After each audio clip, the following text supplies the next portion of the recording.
How have you been? Ugh, where to start? Paimon hasn't had a moment's rest this whole time. That night, we ended up chatting and chatting until suddenly the sun was up, and then he decided he wanted to go to Inazuma. The Balladeer? It sounds like some kind of code name.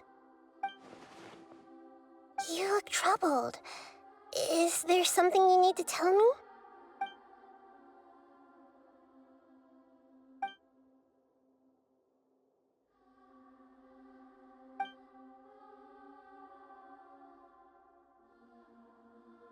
Traveler?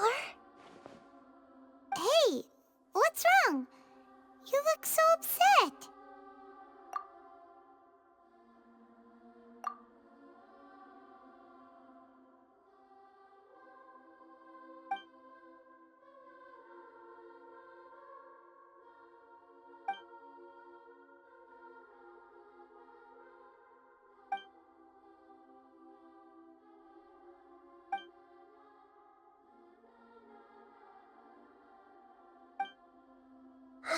That's quite a story. So, this puppet known as the Balladeer erased himself from Irminsul, hoping that he could change the past. But how was he even able to do that? As the traveler said, he very nearly became Sumeru's deity. Admittedly, I remember it a little differently. I don't recall finding anyone inside the machine after we defeated it. Nevertheless, it does make sense. If someone were to successfully erase themselves from Irminsul, the world would change to reflect the new reality. So, you believe this person really existed, and we just don't remember him because, well, because he literally changed the world? Yes. Theoretically speaking, it is possible to do this. But I'm struggling to imagine the kind of person who would dare go through with it. The traveler comes from a world beyond Tevat. That's why there's no information about him in Irminsul, and it also explains why any changes to Irminsul wouldn't affect him. So if there's anyone in the world capable of retaining memories from a past that has been rewritten, it's you. It's quite incredible when you think about it.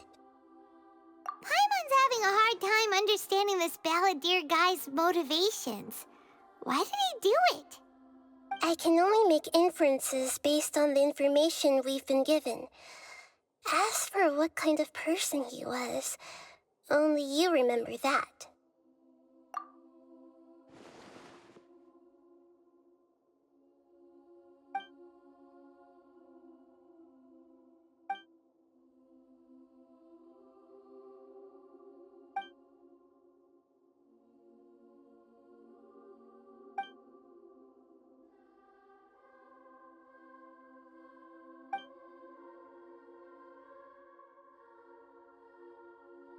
Something else worrying you? Something that you can't share? It couldn't change the fate of the ones who had died, right? Once the Balladeer realized he hadn't been betrayed after all, it must have completely changed his view of the people of Tatarasuna. Now he saw them as friends again. He couldn't keep hating humans after that, and if he thought there was a chance he could save his old friends, it would be hard not to try.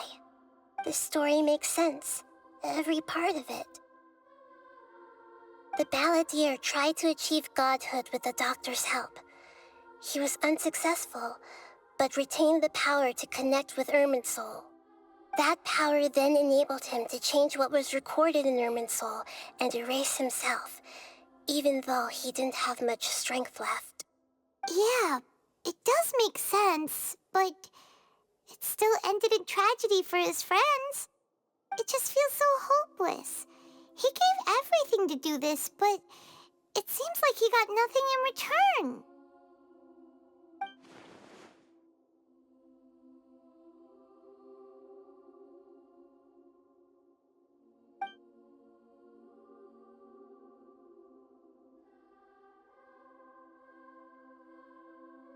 Please wait a moment. I want to check something. Found it. This should be the one. It turns out that I have a strange way of confirming everything he has told us. What is it? A record from a personal collection. It was tucked away in a corner. You should take a look.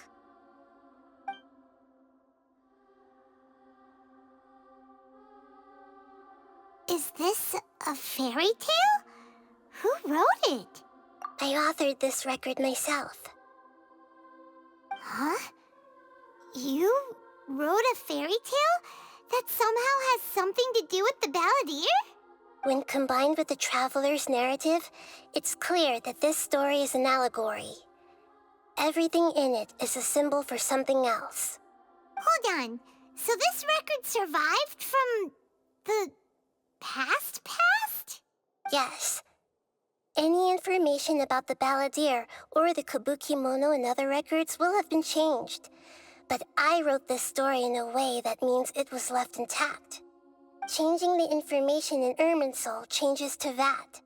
But Irminsul can't change information that was well hidden in advance. I guess I must have written this story as a backup before the Balladeer entered Irminsul. That's incredible! What a great idea! And sending the traveler into Irminsul with the Balladeer must have been a further precaution. I knew he'd remember everything. This story is abstract enough that it still resonates with the present information recorded in Irminsul. But if we connect all the different pieces together, the true story that emerges is the one he told us, the now erased life of the Balladeer.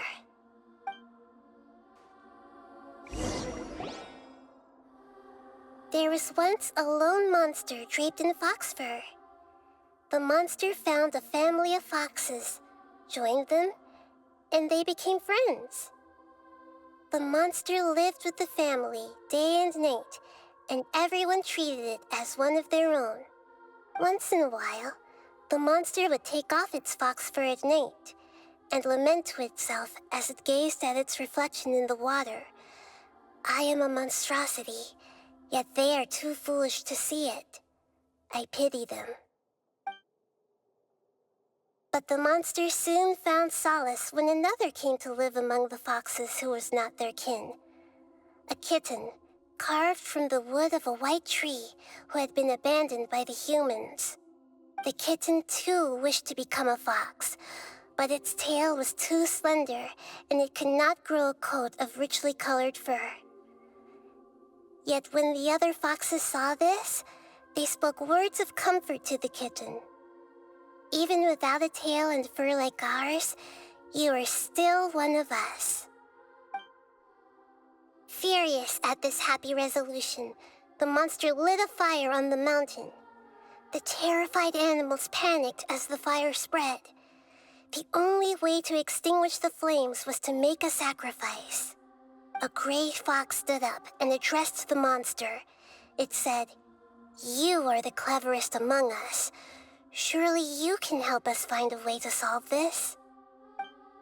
The monster smiled, led the fox toward the fire, and murdered it. The gray fox's heart was turned into a beautiful drop of water, clear, spotless, and pure. The monster gave the heart of water to the kitten, telling him, "The foxes have decided. You are the one who must be sacrificed. Take this, quench the flames, and die for your fox kin."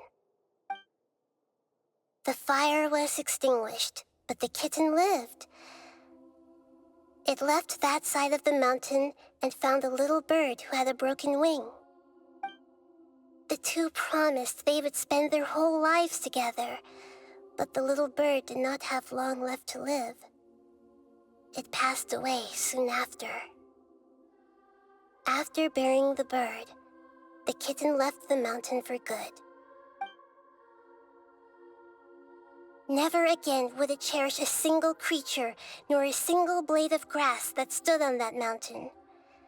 the kitten spent the nights wandering aimlessly, gnashing its teeth at the moon. How it wished to swallow the moon and devour the moonlight. If the world could only return to darkness, then it would finally be peaceful and content. I will become the new moon, the answer to everything. Then, no one will know that there were once birds, foxes, and cats in this world. And no one can know that they were different.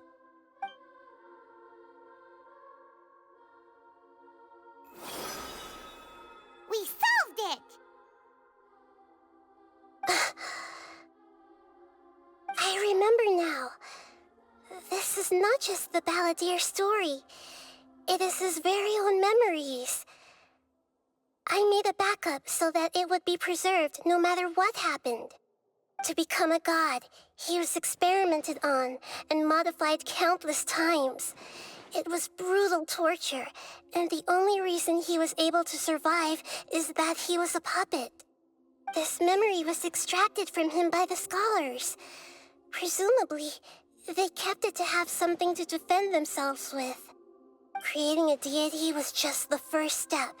Some of them wanted to be able to control it. That's why they backed up his memory for later use. I buried it deep inside one of my own dreams, and then hid it inside an allegorical story so that it wouldn't be altered. It's hard to believe that this person really existed, let alone that he tried to get rid of us on more than one occasion. Paimon has no memory of him at all. He completely vanished like a puff of smoke. The Balladeer agreed to help me look for information about the Descenders, and although he was unsuccessful, he still helped you. Before he vanished, he confirmed an important detail, that Conria was where your twin first came into this world. We still don't know how the change to Irminsul will affect the senior ranks of the Fatui, but in all likelihood, they won't even remember their own Harbinger. It sounds like Paimon wouldn't like this guy a whole lot if he was still around. But still, Paimon doesn't like the way it all ended that much better. This is why wisdom alone cannot answer all our questions. We look, we see, and we comprehend, but the question still troubles us. So the answer is not everything. People yearn to find the truth and then conquer the troubles they face. When you give someone the truth, you give them a chance to choose their own destiny. To others looking on, this may seem like a pointless endeavor, but for him, the chance to act on his desire to disappear must have meant a lot. Never forget that even when we walk beneath dark clouds along a road filled with suffering, the light of wisdom is always there, guiding us toward a better destination. And that is what you have been doing all along. Yeah, Nahida's right. Cheer up! How about we go get something to eat? We can pick up this heavy conversation again later. Good idea. Paimon, why don't you take him out for a walk to clear his head? You got it! Come on, Traveler! You need to get out of your head for a while. You'll feel much better after taking a walk.